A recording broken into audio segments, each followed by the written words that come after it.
Bonjour.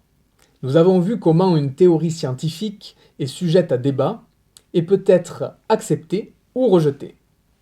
Arrêtons-nous pour l'instant au rejet de la théorie de la dérive des continents. La sismologie, qui a conduit au rejet de cette théorie, a évolué au cours du XXe siècle et nous a permis de comprendre plus précisément la structure du globe terrestre, notamment dans la lithosphère, sa partie superficielle.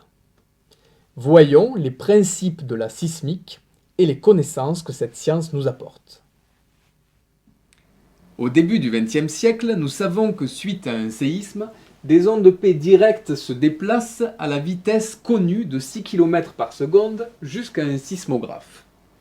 Or, lors du séisme de Zagreb de 1909, un géophysicien du nom de Mohorovičić met en évidence que certaines de ces ondes P arrivent plus tôt et d'autres plus tard que les ondes P directes. Il explique cela grâce à la présence d'une discontinuité. En effet, certaines ondes P se réfléchissent sur cette discontinuité et ont donc une trajectoire plus longue à la vitesse de 6 km par seconde. Elles arrivent donc plus tard. D'autres ondes P sont réfractées lors du changement de milieu. Ce milieu étant plus dense, ces ondes sont plus rapides et elles arrivent plus tôt au sismographe. On appelle aujourd'hui cette discontinuité le MOO et elle permet de distinguer la croûte du manteau supérieur. Le séisme de Zagreb a permis à Mohorovičić d'établir la profondeur du MOO à 54 km sous la Croatie.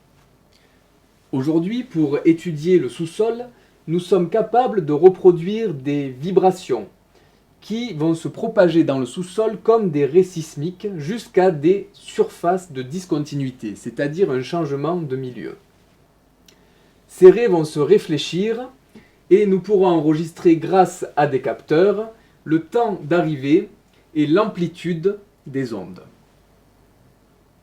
Grâce à ces données, nous pouvons estimer la vitesse de propagation des ondes, nous en déduirons la densité et la nature des roches traversées, mais surtout la profondeur des discontinuités, dont le MOO, qui est aujourd'hui identifié sur l'ensemble de la planète.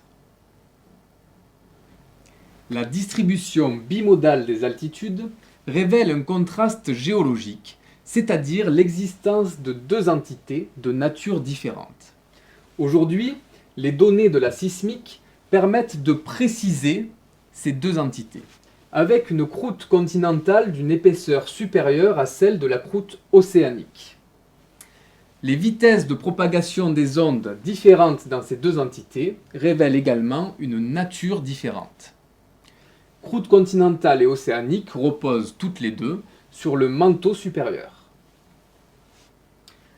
Notez que la croûte continentale et le manteau supérieur forment la lithosphère continentale, tandis que la croûte océanique et le manteau supérieur forment la lithosphère océanique. Grâce aux études sismiques, nous avons obtenu les vitesses de propagation des ondes dans les différentes structures. Ces données, comparées à des données expérimentales, confirmées par la suite par des forages, nous permettent d'établir que le manteau est composé de péridotite, que la croûte continentale est composée de granit, tandis que la croûte océanique est composée de basalte et de gabbro. Il y a bien une confirmation du contraste géologique entre croûte continentale et croûte océanique.